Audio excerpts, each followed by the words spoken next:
नमस्कार दोस्तों, हमारे चैनल कानून की नजर में आपका एक बार फिर से बहुत बहुत स्वागत है। दोस्तों ये बहुत ही छोटा सा वीडियो है। इस वीडियो का उद्देश्य केवल बस इतना ही है, बस इतना ही उद्देश्य देना है कि पहले जो धारा 156(3) दंड प्रक्रिया संहिता की होती थी, सीआरपीसी की होती थी, जिससे हम लोग अगर थाने में रिपोर्ट नहीं लिखी जा रही है तो न्यायालय के द्वारा हम थाने में रिपोर्ट लिखवा देते थे। तो उसके स्थान पे अब धारा 175(3) बीएनएसएस की आ गई है। धारा 175(3) बीएनएसएस में और धारा 156(3) सीआरपीसी में क्या डिफरेंस है, आज ये जानेंगे और क्या अंतर आ गया है। क्योंकि आज के लगभग 2-3 महीने पहले जुलाई में 1 जुलाई से ये 175(3) बीएनएसएस लागू हो गया है।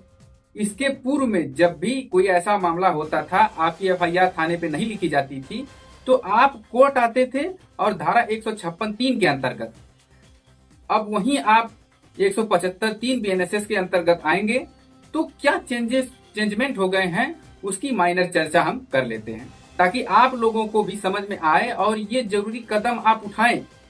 अगर इसमें चूक करते हैं तो आपको रिपोर्ट लिखाने में थोड़ी मुश्किल हो सकती है। तो दोस्तों सबसे पहला बदलाव ये हुआ है कि पहले 156(3) सीआरपीसी में ये आवश्यक नहीं था कि आप उस एप्लीकेशन को शपथ पत्र पर ही दें। ऑप्शनल था, आप बिना किसी स्टेप पेपर के भी आप धारा 156 सीआरपीसी के अंतर्गत आप दे सकते थे। लेकिन अब ये मस्ट हो गया है कि आपको इस शपथ पत्र पर ही 175(3) बीएनएसएस का प्रार्थना पत्र देना है। दूसरा, पहले ये नियम था कि आप थाने जाते हैं, ये मैं आपको मोटा मोटा बता रहा हूं और इस पर्पज से बता रहा हूं ताकि मेरे इस वीडियो को आम जनता के लोग जो हैं उनको ये बात डीपली समझ में आ जाए कि हमें क्या करना है। क्योंकि जब आप वकील साहब के पास जाते हैं और हमारा एफआईआर दर्ज कराइए, वकील साहब दर्ज नहीं हो रहा है, तो उससे पूर्व में आप इस कंडीशन में हो जाएं कि आपके डॉक्यूमेंट बिल्कुल फिट हों, प्रॉपर हों। पहले ये नियम था कि आप थाने जाते हैं, थाने जाने में आपकी एफआईआर नहीं लिखी जाती है तो आप उसके दूसरे दिन अपनी पुलिस अधीक्षक को या और उच्च अधिकारियों को रजिस्टर्ड पोस्ट से आप प्रार्थना पत्र भेज देते थे। दोस्तों अब उसमें थोड़ा सा चेंजमेंट है। अब बीएनएसएस 175(3) में आपको थाने जाना है, अगर कोई घटना हुई है और थाने में प्रॉपर एप्लीकेशन देनी है, यानी तहरीर देनी है, तो थाने में मुकदमा दर्ज किए जाने का प्रार्थना पत्र देना है, जिसकी एक कॉपी आपको अपने पास रखनी है।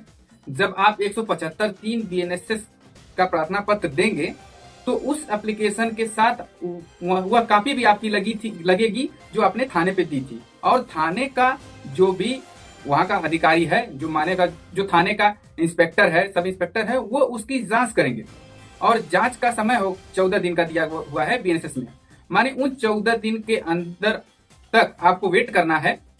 माने आज आपने एप्लीकेशन दिया है, तहरीर दी है, तो ऐसा नहीं कि आप दूसरे दिन ही आप पुलिस अधीक्षक को चिट्ठी लिख दें। आप कम से कम 1 सप्ताह तक वेट करेंगे, लगभग उनका 14 दिन का टाइम है। लेकिन आप 1 सप्ताह बाद अगर आप अपनी एप्लीकेशन पे कार्रवाई नहीं हो रही है, कोई क्रिया नहीं हो रही है, तब आप उस 7 दिन से 14 दिन के अंदर उच्च अधिकारियों को, यानी पुलिस अधीक्षक को, सर्किल ऑफिसर या एडीजे, अपने डीजीपी, किसी को भी आप एक रजिस्टर्ड पोस्ट से अपनी वही कंप्लेन उसमें चेंज करते हुए के सेवा में फला पुलिस अधीक्षक महोदय या एडीजे या डीजीपी, चाहे सर्किल ऑफिसर जो भी हो, उनको रजिस्टर्ड पोस्ट से भेज सकते हैं। तो उसके लिए एक कॉपी रखिए आप। इसके बाद भी आपकी एफआईआर नहीं लिखी जाती है, तब आप क्या करेंगे, न्यायालय में आएंगे और उसमें 175(3) का प्रार्थना पत्र विद एफिडेविट के साथ देंगे और उसमें क्या क्या बताएंगे उसको और डीपली समझ लेते हैं। 2 मिनट का और वीडियो है दोस्तों। सबसे पहले 14 दिन का समय जो पुलिस को मिला है उसके बारे में भी आप वेरिफिकेशन कर दें कि फला डेट को मैं वहां गया था, संज्ञेय अपराध था, लेकिन 14 दिन में कोई जांच नहीं होने हमारी रिपोर्ट एफआईआर दर्ज नहीं लिखी गई। दूसरा, आपका थाने जाना बहुत जरूरी। आप अपनी एप्लीकेशन में लिखेंगे कि मैं फला डेट को थाने में गया था और यह प्रार्थना पत्र वहां पे दिया था। उस प्रार्थना पत्र की एक फोटो कॉपी या कार्बन कॉपी, जो भी कॉपी आपके पास उपलब्ध हो, उसमें लगाएंगे। आपको एक ऐसे आइडिया बता दूंगा कि आपकी FIR तुरंत दर्ज हो जाएगी। 175(3) आपको नहीं करना पड़ेगा।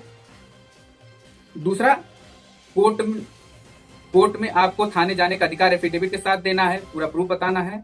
पहले आप SP को सूचना तुरंत देते थे, दूसरे दिन देते थे, अब आपको कम से कम 7 दिन से 14 दिन का वेट करना पड़ेगा। अब 14 दिन बाद भी आप सूचना दे सकते हैं। और बड़े मामलों में जब भी आप 175(3) द्वारा एप्लीकेशन देंगे तो शुरू की रिपोर्ट मंगाई जाएगी। पहले क्या था, आप जब दिया थाने पे रिपोर्ट, थाने से रिपोर्ट मंगा ली गई, थाने से मैसेज आया कि सर कोई भी पंजीकरण नहीं है, तो यहाँ ऑर्डर हो जाता था। लेकिन अब ऐसा नहीं होगा। अब ज्यादातर मामलों में CO की रिपोर्ट मस्ट हो जाएगी सर्कल ऑफिसर की। तो उसमें कुछ प्रोविजन ऐसे हैं जो SP से ये परमिशन लेकर के ही आगे बढ़ते हैं और नई धाराओं में आपकी FIR दर्ज होगी। दोस्तों, एक ऐसा आपको ट्रिक बताता हूं, एक ऐसी ट्रिक बताता हूं कि किसी भी मामले में आपको FIR दर्ज करानी होगी तो उसकी बेस्ट प्रक्रिया है। आप जिस दिन थाने गए थे वहां आपकी FIR दर्ज नहीं हुई थी, तो आप ऑनलाइन एक अपनी सूचना थाने में दे, जो भी आपका मामला है उसे लिख करके, और उस ऑनलाइन मामले का एक नंबर मिलेगा। आपको नंबर मिलता ही है, आप सभी लोग जानते होंगे। भले ही आपकी FIR दर्ज नहीं हुई, लेकिन आपको एक नंबर मिल गया जो होता है NCR नंबर, और उस NCR नंबर के आधार पर आप कोर्ट में, जैसे पहले 155(2) में एक इन्वेस्टिगेशन किए जाने का एप्लीकेशन मजिस्ट्रेट को दिया जाता था, उसी तरह से आप 155(2) के तरीके से ही वह व्यवस्था जो है 175 में दी गई है उसमें आते हैं, और इसके साथ थाने गए थे, ये रिकॉर्ड है, ये उसका NCR नंबर है, एज NCR इसमें इन्वेस्टिगेशन करा लिया जाए, जो कि मामला ये है। तो दोस्तों, ये बहुत ही इजी और बेहतर तरीका होगा। और डीपली समझने के लिए और भी कुछ वीडियो बनाए गए हैं, उसको आप देख कर समझ सकते हैं। अगर वीडियो आपको अच्छा लगा हो तो हमारी वीडियो को लाइक करें और हमारे चैनल को सब्सक्राइब करा जरूर से जरूर करें दोस्तों। थैंक्स फॉर वॉचिंग दोस्तों। जय